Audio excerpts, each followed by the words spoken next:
If there's anyone listening interested in focusing their career in sustainability, do you have any advice for them in creating that path, whether they're still a student or in a firm with that passion? How do they start proving themselves into that type of leadership role?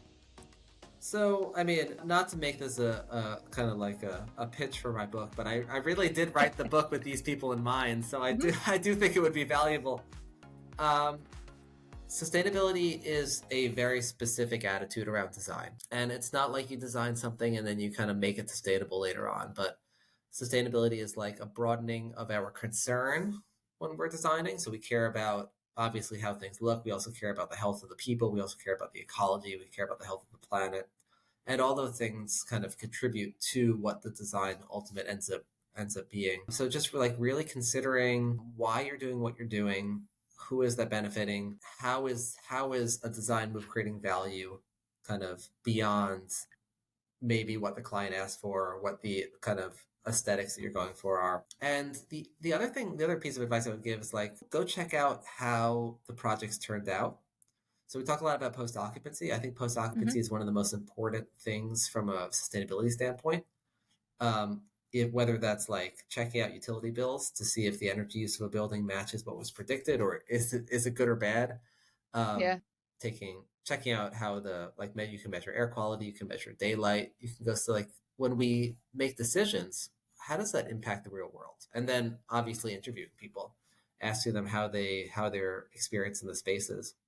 So some of the most valuable lessons that I've learned around sustainability have come from kind of experiences doing post occupancy and evaluations. Yeah. Can you talk a little bit more about how you run your post occupancy evaluations? I know a lot of firms just can't find the right time to get in there from a whole design standpoint beyond sustainability. Some of the measurables are probably a little bit easier to just check any records or bills, but really getting that like perception side to make sure, what we designed helped the people of the space. And if it didn't, how can we learn from it? The first thing I would say is like post occupancy is a pretty low bar. People often work themselves up and like we have to do this very thorough scientific evaluation, and you really don't.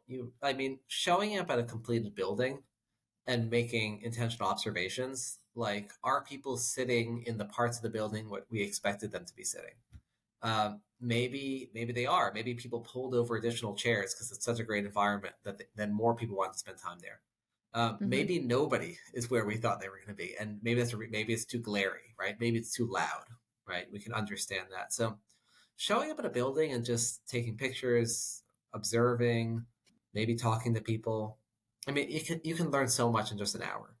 Same Yeah. with utility bills. Ask for a year of utility bills, calculate an EUI, compare that back to either a benchmark or an energy model. It's like, is this building using more energy or less energy than we thought? And then you can, from there, you can be like, well, why is that, right? It's Yeah. using less energy. Is that because it's not fully occupied? Or is it using more energy? And is that because we made some big mistake? Or is it because the building is so wonderful that it's getting twice as much use as we anticipated?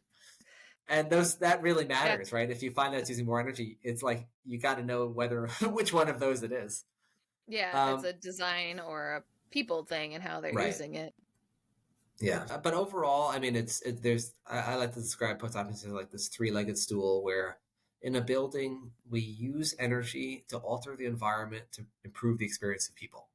So Mm-hmm. we want to make sure that people have a good experience. People have a good experience depending on partially at least the environment that they're in, which is the light, the sound, um, the temperature, their interaction with the physical space, and for the most part, we use energy to like alter the environment. So I think you have to understand those three things. Now, again, I said it's a low bar. You can understand one of those things. You can study this and not that, and it's fine. You'll learn something. But for the full picture, it's like like if you're using so much energy that you're overcooling a building so that people are less comfortable, right? That's like that would Yeah. be a very bad outcome, right? You can, in theory, you can make people happier by using less energy. So yeah, understanding the interaction between those three things, and then if you can connect that back to certain design decisions and see whether those are good or bad, and how can you then take those lessons into future projects. Yeah. And so you always go on site for those because I know other architects that are super busy will tend to like, hey, let's try to send out surveys to people and see who answers things. I'm like, if people don't answer them or you don't get that why behind something, if somebody doesn't like a space, they could just say, no, I don't like the space, or give it a 1, but then you don't know if it's glare or if it's too loud or too bright. Like, Yeah, I think you're right. I mean, surveys could be useful, but you need the context behind the answers to gain anything from it. yeah, definitely.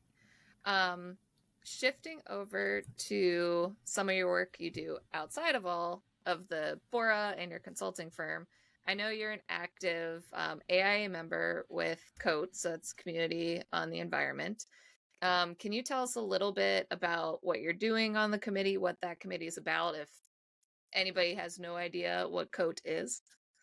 Well, I'm currently not on the Committee on the Environment. I was on the National Committee on the Environment for the AIA from 2018 to 2021.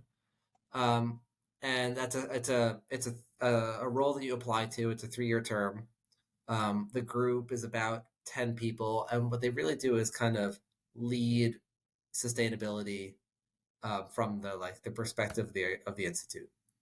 And when I was a member of the Committee on the Environment Advisory Group, which is what the group is called, um, my big focus was the framework for design excellence. So I was the lead author of the framework. I wrote most of that in around 2018, and then in 2019, our group, the Committee on the Environment Advisory Group, kind of created a resolution, sent that to the board of directors of the AIA, and we asked for a floor vote that the institute would formally adopt the framework for design excellence um, as kind of the definition of good design.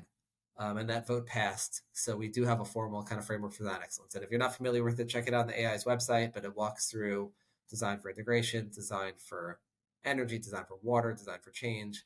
Basically, the idea behind it is that good design is defined by solving these problems, like addressing energy, addressing human health, addressing equity, and it's also made its way into design award programs. So the Yep. Committee on the Environment, the COAT Top 10 was the first one, but national design awards, local design awards have been adopting this. And it's been a pretty powerful tool for kind of shifting this focus, maybe away from kind of celebrating an image towards celebrating the impact and the outcomes that we can have through our design decisions. Yeah, I'll leave a link below so anybody can go directly to that. I didn't know you were one of the authors of it, so that's a fun thing. I know our firm uses that for our design practices and doing design charrettes and letting that lead us from the start of a project. Yeah, I'm so So, glad to hear that. yeah, It's talk about impact. Yeah, no, I'm really glad to hear that you're using it. I think it's a valuable tool, and it was a great team of people who put that together, and it's really had legs, which I've been excited about. Yeah, and going back to like your first point when we started talking on, you know, shifting from your education on sustainability and then going for architecture because that's where you can make an impact. That is one little piece that you made an impact, because I work for a national firm and that's part of our design process now, and we're all over the country. Yeah, well, So, that's wonderful to hear that. So, and maybe I could give that as for advice. Like sustainability is a new enough field, sustainability in architecture, that there are a lot of opportunities to have a big impact. do you have any advice for young professionals looking to get more involved with the Committee on the Environment? Or So most cities have a local COAT chapter. Before I applied for and got accepted to join the national committee, I was the chair of Committee on the Environment San Antonio, and it was a small group. San Antonio is I guess a medium-sized city.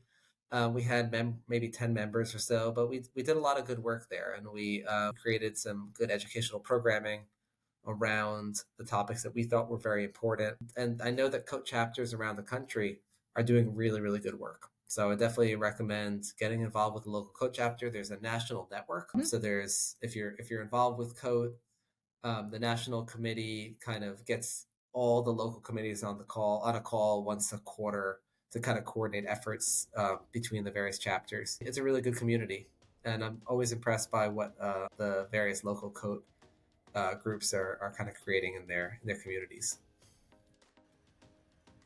check out the full discussion from this bite of advice here. If you enjoyed this video, don't forget to hit the subscribe button so you don't miss out on more mentorDINO content.